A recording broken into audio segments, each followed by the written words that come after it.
No podemos ser salvos a través de obras.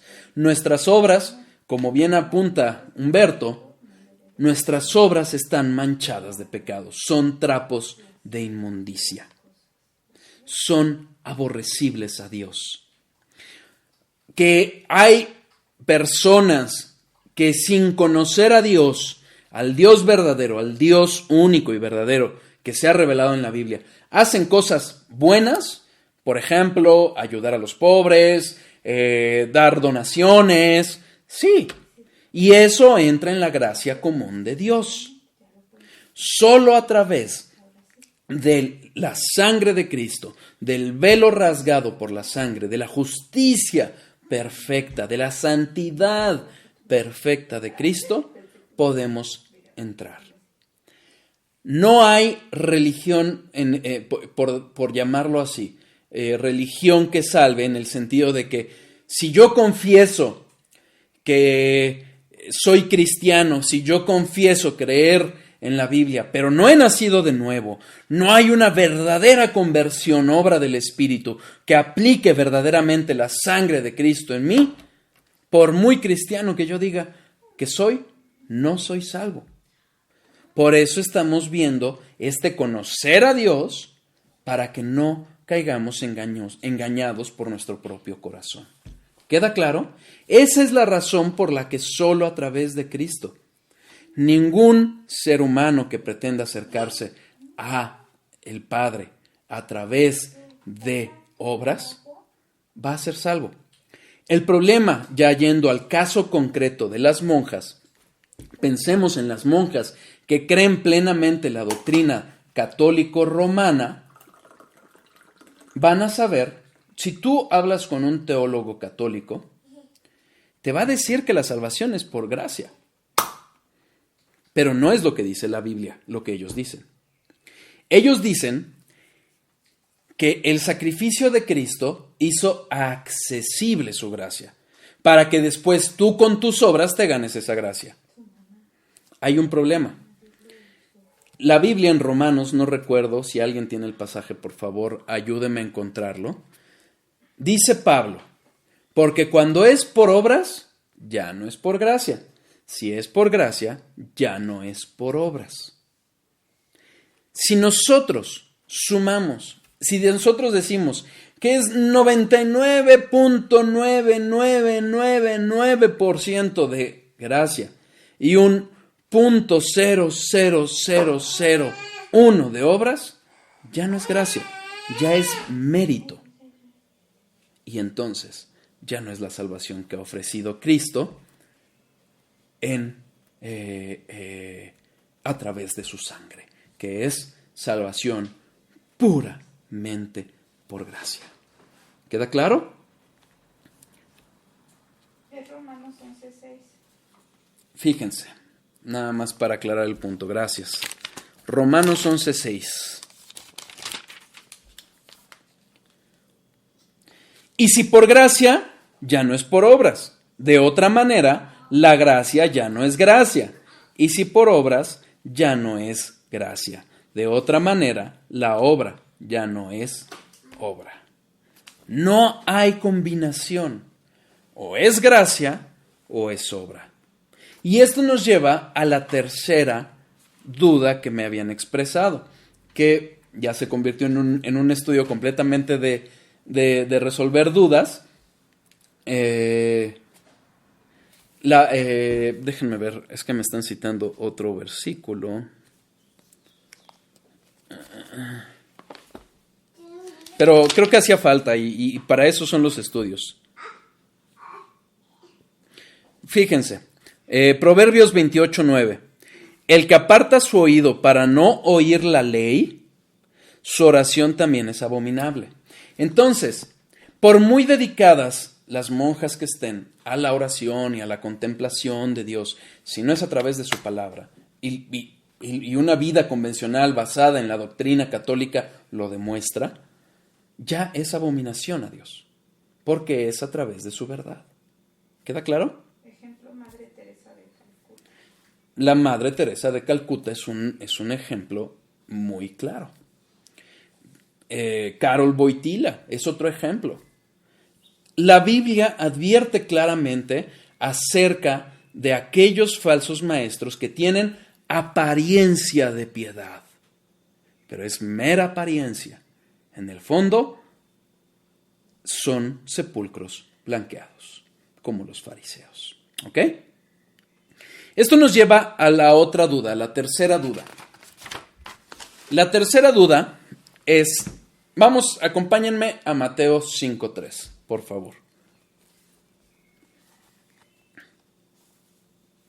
Mateo 5:3. La pregunta es, ¿por qué son bienaventurados los que son pobres en espíritu? Y si no deberían de ser más bien bienaventurados los ricos en espíritu, aquellos que están enriquecidos espiritualmente. Sermón del Monte. Empieza con las bienaventuranzas. Como es respuesta a una duda, voy al versículo concreto. Bienaventurados los pobres en espíritu, porque de ellos es el reino de los cielos. Ojo, esto enlaza muy bien con la duda que me expresaron ahorita acerca de otro tipo de salvaciones a través de obras, porque empalman perfectamente. ¿Quién es el pobre de espíritu?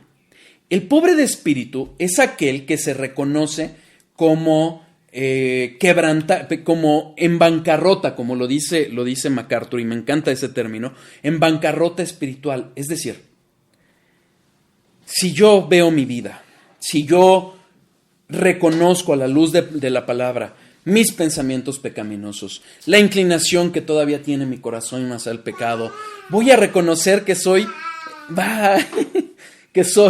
inmundo, que no merezco sino juicio, castigo de parte de Dios, que no hay esperanza para mí. Habacuc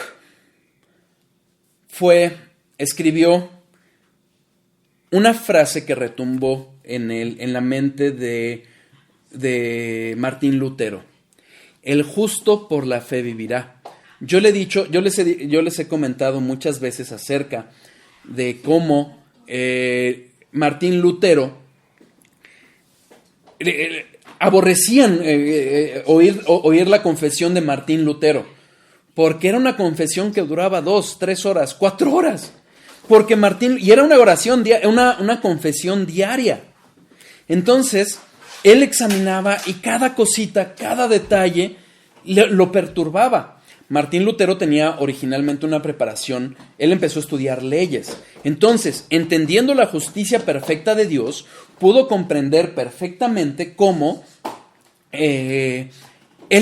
la justicia del hombre, por muy devoto que fuera, le iba a alcanzar a ser salvo. ¿Por qué? Porque solo el justo iba a vivir. ¿Qué frase o qué versículo detona la reforma? El justo por la fe vivirá. Claro, solo aquel que reconozca esa pobreza de espíritu, esa bancarrota espiritual, va a ser el único que va a poder reconocer que necesita un Salvador. Justo por eso, Cristo fue constante en este mensaje. Marcos 2:17. Cuidado. Mejor pásate por acá. Marcos 2:17. Está llamando a Leví, y en este llamar a Leví, los fariseos y escribas empiezan a hablar de Jesús, que cómo se sentaba con pecadores. Y fíjense, al oír esto Jesús les dijo: los sanos no tienen necesidad de médico, sino los enfermos. No he venido a llamar a justos, sino a pecadores. Lucas 5:32. Espero que no se haya oído la frase de mi hijo, pero bueno. Lucas 5:32. No he venido a llamar a justos, sino a pecadores. al arrepentimiento. ¿Será porque los justos los justos entrecomillados, no necesitan arrepentimiento? No, al contrario, son los que nunca se van a arrepentir. ¿Por qué? Porque en su justicia propia, en su autosuficiencia, no ven su pecado y por ende no ven la necesidad de un Salvador. Mateo 9:13 lo dice con más claridad. Mateo 9:13 dice: id pues y aprended lo que significa misericordia quiero y no sacrificio, porque no he venido a llamar justos sino a pecadores al arrepentimiento.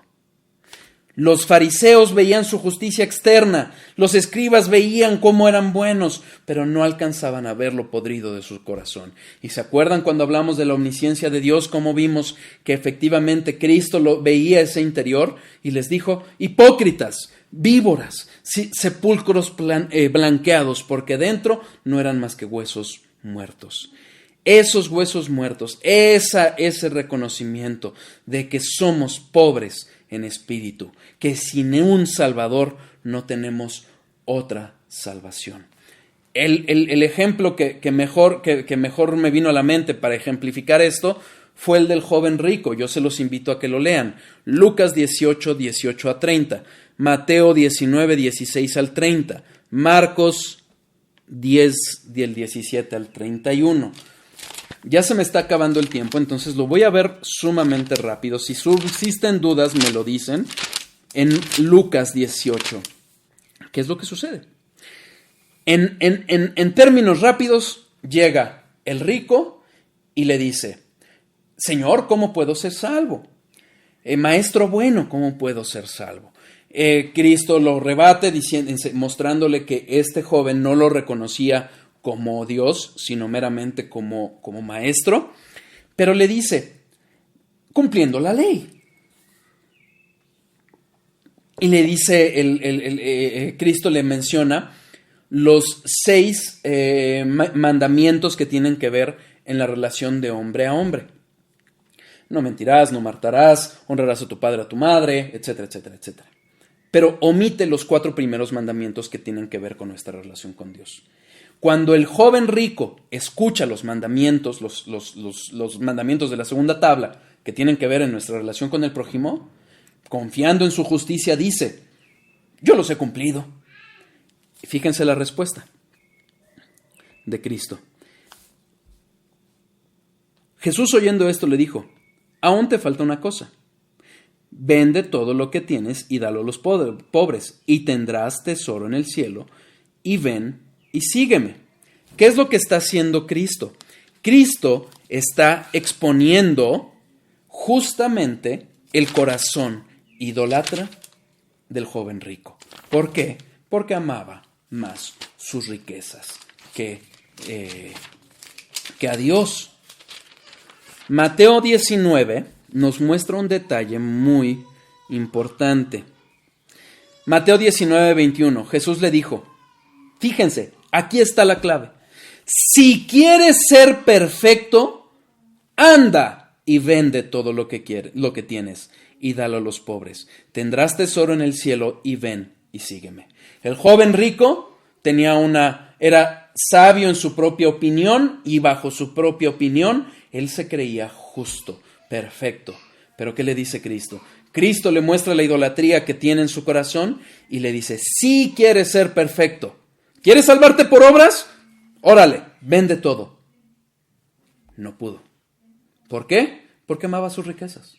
Y eso es lo que nos pasa a cualquiera que quiere ganarse la salvación por obras. Aquel que quiere o que se cree rico en espíritu y suficientemente digno de alcanzar la salvación, ese no es bienaventurado. Contrariamente, ese es maldito. ¿Por qué? Porque quiere ganar el favor de Dios con sus propias obras. Espero que haya quedado claro. Si subsisten las dudas, por favor díganme.